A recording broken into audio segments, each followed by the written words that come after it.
Et c'est pas tout en faveur de Ours. Non, stock à 2, la deuxième stock d'Ours est bien entamée. Alors qu'on va avoir du coup l'opposition contre Watson Baggy. Excusez-moi, j'ai un petit peu bégayé. Watson contre Baggy. Et peut-être qu'on va enfin pouvoir commencer cette winner finale. Ils ont commencé. J'ai rien vu. C'est bon. Bon, ça va, 0-0. C'est bon. Ça tape. Excusez-moi, j'étais en train de régler des choses. Donc Snake qui commence déjà avec sa phase, on note quand même le choix du terrain, les deux vont se taper et se sortir très très vite. Un petit bagarre, une conversion d'option de hack. Est-ce qu'on réussit à protéger l'action? On a essayé de mettre un jab directement. Oh, la raid qui est là. On avait peur du backer. On avait peur du backer, on avait peur du fer. On a choisi d'air dodge directement sur le stage. Et à coup, il est très friand de ça, ce genre de read. Il a mis casé les deux moments aux ennemis et ça a été très efficace. Plus que très efficace. En fait, il a pris la stock, mais c'est quoi ça? Les drôles qui nous fait un donner sorti des tréfonds de l'enfer. Mais c'est impressionnant là ce que vient de faire notre cher Naito. Et Baggy est VO5 là? Oui, c'est VO5. Alors du coup, une énorme pression qui est mise par Nae. Une impression toutefois relative. Parce que là on a réussi à l'avoir juste avant l'épée. Attention quand même parce que là à coup ça fait deux fois qu'on se fait avoir par ce dans l'air. En même temps l'haricot est tellement exploitable, l'haricot est tellement rapide sur courbe. Et Naito il a bien raison de s'en servir. Et comme on le répète encore et toujours, mais que ce soit Watson, que ce soit Naito, que ce soit même Aku lui-même, Aku il a comme expérience un Pichu non pas des moindres Naitoru.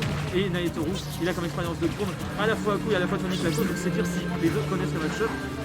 Et comme j'ai dit en début de game, le seeding ainsi que la théorie donne Naitoru gagnant. Même si on a vu Aku se sortir de bien des manières lors de games précédentes. Au-delà même du seeding, il y a la question du match-up. Je pense que vu le terrain, le principe du papier, le principe de la théorie, c'est... C'est quand même assez compliqué pour Aku qui n'arrive pas vraiment à poser toutes les façons de jeu, qui chope plutôt des phases. En même temps, c'est le but qu'il arrive à choper. S'il arrive à choper une seule phase, il peut éjecter. Et là, à 125%, voilà, à 125%, il fallait s'attendre à ça. Aku, il a essayé plusieurs fois de Rico par le haut, un petit peu d'essayer de build là-dessus avec ce V. Ça ne marchera pas. Le dernier qui va venir en contestation de l'action, tout simplement. Et Nae qui remporte cette première game. Non sans difficulté, non sans facilité non plus. À noter quand même que c'est une game vraiment explosive et que les deux ils ont juste pas le temps en fait. Non mais déjà c'est Croy Bichou. Il va avoir un rushdown qui va déjà un rushdown qui va affronter un des persos qui a une meilleure mobilité du jeu. Donc à partir de là, forcément, ça va aller très très vite. En plus d'un personnage qui meurt très tôt. Ou d'un personnage qui peut se faire facilement une guerre. Donc forcément si ça dure, c'est que c'est qu'il y avait des phases de très très tendues. Et pour l'instant déjà Aku qui met les points sur les i avec cette petite phase à 40%, qui va un petit peu remettre Naito en situation.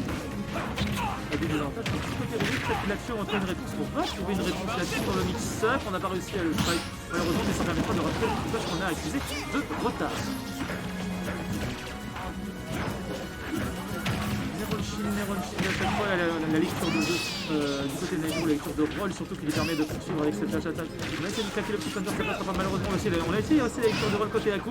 La spéciale, on rappelle pour ceux qui rejoignent le stream et le petit qui va empêcher Aku de revenir. On avait plus de saut, c'était plus rentable de faire ça. Ouh, étonnant cet air dodge, finalement ça lui a permis de mieux revenir qu'il n'est parti. C'était finalement une très très bonne idée, surtout c'est juste sur la surprise. On noterait que Nae capitalise beaucoup sur l'absence de grab de Aku. Il grab quasiment pour ainsi dire presque jamais, je l'ai jamais vu grab pendant la game en vrai. Ça prend pas grand chose non plus, alors que si un Pichu commence à grab, il peut couvrir 70% rien que sur cette ouverture. Donc c'est dire, c'est efficace. Bah, régulièrement, Naïf profite d'une attaque d'Aku sur son shield, même si, bon, la majorité des coups... Alors ça c'est de la lecture. Ça c'est de la lecture.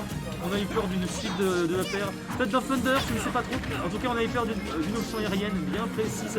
Et on a vu cette lecture. On a vu cette réaction côté Naito, l'électro de jeu qui a payé là-dessus. 2 stocks d'avance, ça touche à 126% qui n'en démord pas. On ne veut pas partir. Quand tu vois, voilà, on trouve une rame, on arrive à placer un back air, et ça y est, on a le trône en situation de désavantage. On a été un peu greedy, on a été un peu greedy là-dessus, on a essayé de mettre le... Après, je pense qu'il a essayé de mettre le dans l'air. Il va falloir arrêter de faire ça par contre, monsieur Naitoru. Ce n'est pas comme ça qu'on peut jouer efficacement contre un crew, surtout contre un coup. On l'a vu tout à l'heure, on savait avoir 2 stocks d'avance, ça ne passait plus au bout d'un moment. Ça fait 2 fois de suite qu'on est greedy comme ça. Le problème, c'est que au vu de la map et du match-up, il y aura peut-être, ça gagnerait peut-être à être beaucoup plus safe d'un coup. Et essayer d'éviter de perdre bêtement des stocks. Surtout que là, les stocks peuvent partir extrêmement vite à 30-40%. Tout peut déjà se faire avoir sur un edgeguard d'Aku, surtout qu'il a montré qu'il est tout à fait capable. C'est difficile à ça reste difficile, mais c'est très dur. C'est ce qui pense à Rikuru qui traverse ce truc. Mais une ride qui passe. Là tu vois, on va pas tenter le grid, on va pas tenter le grid en même temps. On s'est fait avoir 2 fois, on n'a pas trop envie. On va essayer de kill à la loyale. Et là on voit une phase de neutral qui est bien tendue entre les deux. Ça c'était vanille. Et si ça passait, je pense que c'est clair.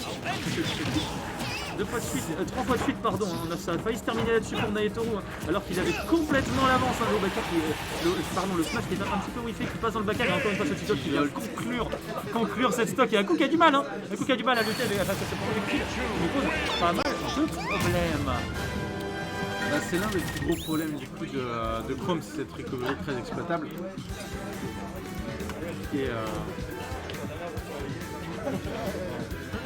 Et du coup, alors, je crois que Ours Momo vient de se terminer. Exactement, Ours qui s'impose du coup qui attend son adversaire en loser. Loser semi, pardon. Alors, tu peux le rentrer. On n'est plus dans une période où c'est très très grave qui c'est qui tient la souris. Si tant est qu'il est tenu. Ça enchaîne. On rappelle, mettez du gel. Ça enchaîne, mettez du gel, les enfants. Ça enchaîne 2-0 pour Naito. On veut pas, ils en démarrent pas. Mais non, on veut pas partir de Small Battlefield. Ça désavantage pas Aku, ça désavantage pas Naitoru. Pourquoi s'en priver? Et derrière, voilà, ouverture de garde sur une rame. On n'a pas réussi à mettre le dernier repère. Alors, on n'a pas réussi à mettre plein de pourcentage, qui n'ont pas tout de suite à chaque time finalement en mix-up de la grave. Pourquoi pas après tout? C'était un peu crédible, mais ça aurait pu être bien rentable. Pas malgré de la part de Naitoru. Et là pour le coup, ça va être compliqué. 2 fois de suite, on lui écrase, on écrase la tête. C'est t'enfonces un clou dans un meuble, tu l'enfonces encore plus au PO, c'est pas assez clair quoi. Après, est-ce que c'était sûr à 100%? Je sais pas, j'ai du mal à estimer à quel point ça peut revenir long. Mais du coup ça enchaîne, Nail lui il a pas le temps, il continue à mettre la pression au maximum. Et il casse beaucoup de paris, il s'est esquivé, s'enlever l'épine du pied du On voit aussi beaucoup de nerfs utilisés côté Naito, chose qu'il ne faisait pas tant que ça avant, même s'il s'en servait. Moi pas de la même manière, là ça va être carrément des combos frappés. 78% de raté sur cette stock, pas grand chose finalement par rapport à ce que Aku peut faire en damage output.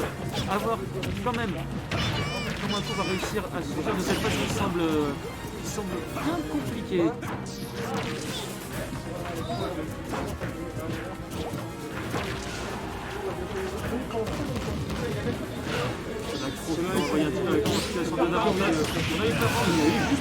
Il a eu par en dessous. Si ça passe pas par au-dessus, je le ferai par en dessous. Il n'y a pas de problème, ça peut marcher. Et là, on est sur la dernière stock d'Aku. Et ça peut être très compliqué sur son scénario. Il va récupérer cette situation de garde. Il va mettre considérablement mal pour cher. Bombe commence à accuser un retard conséquent. Peut-être ici, ça va reset. Non, toujours pas. Un mec qui revient de très loin. On a vu encore la lecture. Aku, s'il rate la tech, il va roll out. Il a énormément tendance à faire ça. Et Nail l'a bien vu. Là, c'était du 50-50. C'était du 50-50.